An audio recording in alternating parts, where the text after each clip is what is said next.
I know you mentioned that little girl being mauled, but could you talk about how crucial it is, or give the people examples of the repercussions of a dog bite financially, legally, and things of that nature?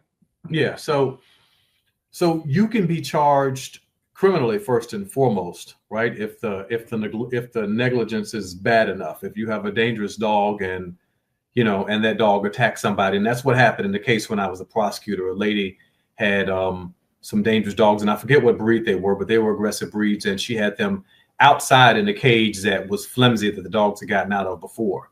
And this little girl was coming home from school, and the dogs, three of the dogs got out of the cage, and they just it was terrible. I mean, it really was. They just went to work on her. She was young. She was about 10, 11 years old.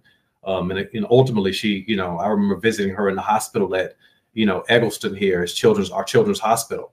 And she had, lost an arm, and that was the first, and that was a criminal prosecution.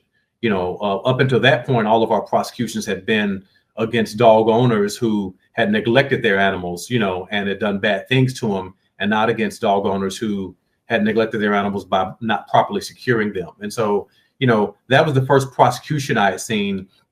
There was a lawsuit that followed that case. I didn't bring it, but another plaintiff's lawyer that I ultimately became friends with and worked some cases with, he brought the case, and I think he recovered. I think he, won like $16 million or something like that. I don't know if he ever collected, because ultimately, a lot of it is based on insurance, because a lot of the folks that have some of these animals, aren't independently, wealthy.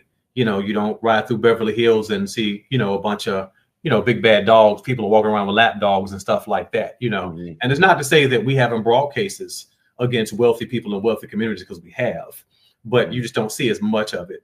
But no, there was a big verdict in that case. And that was sort of that was the beginning, because I got to know the family and I got to know the child, and I saw kind of firsthand, right, what not being a responsible dog owner can cost someone. Not just a person that ended up being jailed for it, but this child who's walking around, missing a limb for the rest of her life. Yeah. Right.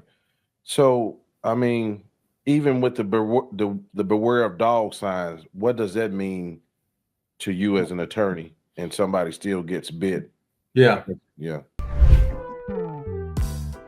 Hey guys, if you need raw dog food anywhere in the United States, be sure to visit our friends over at TexasTripe.com.